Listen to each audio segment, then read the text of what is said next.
بسم اللہ الرحمن الرحیم۔ ناظرین کرام، قرآن پاک کی تلاوت، قرآن پاک اللہ تبارک و تعالیٰ کی لاریب کتاب ہے، اور یہ وہ لاریب کتاب ہے جو ہدایت کے لیے خالق کائنات نے قیامت تک آنے والے لوگوں کے لیے نازل فرمایا ہے۔ اور جب قرآن پاک کی تلاوت کی جائے تو اس قرآن پاک کی تلاوت کا اثر انسان کے جسم پر ہوتا ہے اور اس پر اثر انداز ہوتا ہے، چونکہ قرآن اللہ تبارک و تعالیٰ کا کلام ہے، اور یقیناً تلاوت قرآن کی بے شمار برکتیں ہیں، بہت سی فضیلتیں ہیں، اور یہ قرآن انتہائی پر اثر کلام ہے کہ جو انسان کی زندگی پر اثر انداز ہوتا ہے، اور جسے سن کر انسان کے اندر خوف اور خشیت پیدا ہو جاتی ہے، دل دہل جاتے ہیں۔ اس قرآن کے اندر بشارتیں بھی ہیں، اس قرآن کے اندر وعیدیں بھی ہیں، اور یہ قرآن وہ ہے کہ جو کمپلیٹ کوڈ آف لائف ہے ہمارے لیے۔ اسی لیے یہ قرآن اللہ تبارک و تعالیٰ نے ہمارے لیے نازل فرمایا، لیکن اس قرآن کے ہم پر حق بھی ہیں، اس قرآن کے ہم پر حق بھی ہیں۔ یہ نہیں کہ صرف ہم اس قرآن کو لیں اور لے کر کپڑے میں لپیٹ کر اوپر اونچی جگہ پر رکھ دیں بس، نہ، یہ قرآن کا حق نہیں ہے ہم پر، بلکہ قرآن کا ایک حق یہ ہے کہ ہم قرآن کے اوپر ایمان لے کر آئیں۔ دوسرا حق قرآن کا یہ ہے کہ قرآن کی تعظیم کی جائے، اور تیسرا حق قرآن کا یہ ہے قرآن سے محبت کی جائے، اور قرآن سے محبت کرنے والے وہ لوگ ہیں، ایک حدیث کے مطابق کہ جس نے اس قرآن کو اپنا امام اور پیشوا بنا لیا، یہ قرآن اسے جنت میں لے جائے گا، اور جس نے اس کو اپنے پیچھے ڈال دیا، یہ قرآن اسے جہنم میں لے جائے گا، جہنم میں پھینک دے گا۔ یہ تو اس لیے قرآن پاک اللہ تبارک و تعالیٰ کی لاریب کتاب، اور اس سے محبت کرنا یہ ہمارے اس قرآن کے حقوق میں سے شامل ہے۔ اور پھر محبت اگر قرآن سے کی جائے تو یہ ایک ایسی چیز ہوتی ہے کہ جو انسان کی نجات کا باعث بھی بن جاتی ہے، ذریعہ بھی بنتی ہے انسان کی نجات کا۔ امام محمد غزالی رحمۃ اللہ تعالیٰ علیہ کے بارے میں آتا ہے کہ جب آپ کا وصال ہو گیا، آپ کا انتقال ہو گیا، تو آپ کے انتقال کے کچھ وقت کے بعد آپ کو کسی نے خواب میں دیکھا اور پوچھا کہ اے غزالی، اللہ نے کیا معاملہ کیا تمہارے ساتھ؟ امام غزالی رحمۃ اللہ تعالیٰ علیہ نے فرمایا کہ میں ایک دن کسی کا مہمان تھا، جس جگہ میں رات گزارنے کے لیے ٹھہرا وہ ایک کمرہ تھا، اور جس طرف میں لیٹا تھا تو پاؤں کی طرف میری ایک طاق بنی ہوئی تھی کہ جس کے اندر قرآن پاک رکھا ہوا تھا۔ کہتے ہیں کہ جب میں لیٹتا تو قرآن پاک کی طرف میرے پاؤں ہوتے، میرے دل نے یہ گوارا نہ کیا، اور میں کھڑا ہوا اور اٹھ کر قرآن پاک لیا وہاں سے، اور ایک دفعہ سوچا کہ اس قرآن پاک کو کمرے سے باہر رکھ دوں، لیکن پھر دل میں خیال آیا کہ میں اپنے آرام کے لیے قرآن کو کمرے سے باہر کیوں نکالوں؟ پھر حضرت امام غزالی رحمۃ اللہ تعالیٰ علیہ فرماتے ہیں کہ اس قرآن کو میں نے وہیں رکھا، وہ قرآن وہیں رہا، لیکن میں نے ساری رات بیٹھ کر گزاری اس کے ادب کے اندر، ساری رات بیٹھ کر میں گزارتا رہا، لیکن پھر لیٹا نہیں، پاؤں اس طرف نہیں کیا، ادب میں نے کیا قرآن کا اتنا۔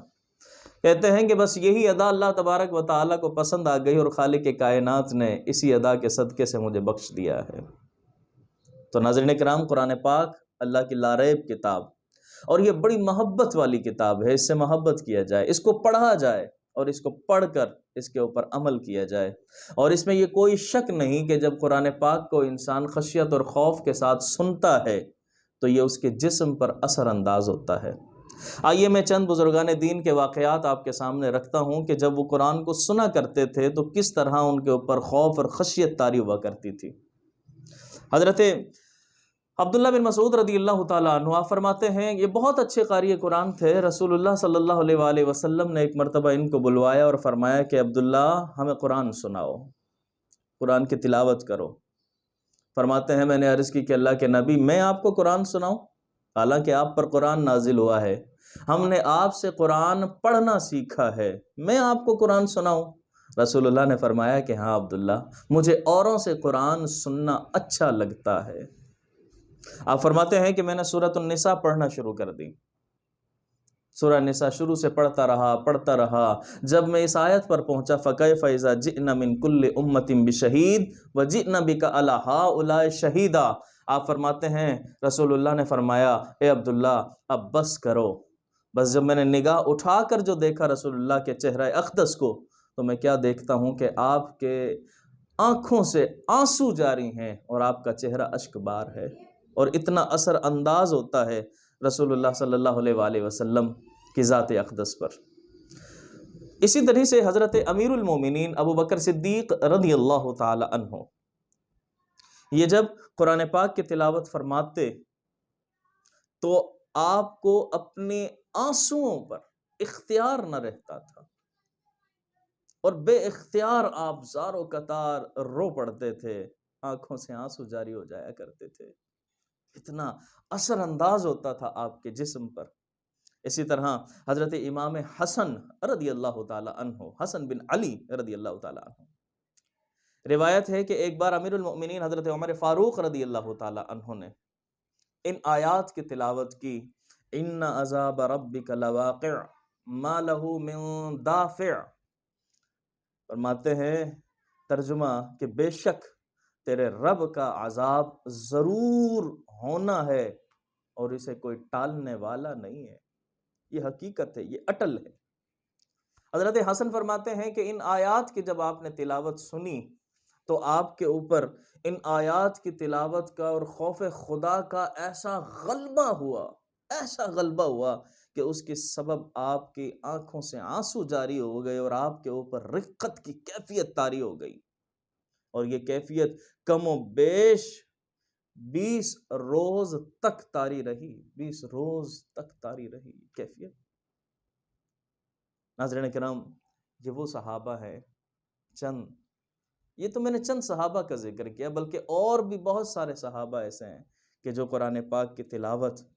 کو اسی طریقے سے سنتے ہیں،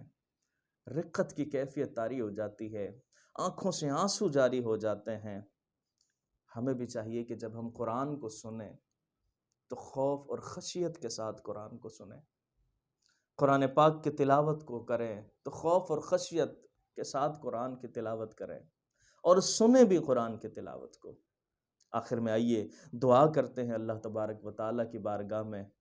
کہ عطا کر مجھے ایسی رقت خدایا، عطا کر مجھے ایسی رقت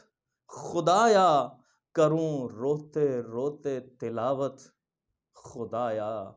کروں روتے روتے تلاوت خدایا۔ اللہ تبارک و تعالیٰ سے دعا ہے کہ خالق کائنات قرآن پاک پڑھنے سمجھنے کی توفیق عطا فرمائے۔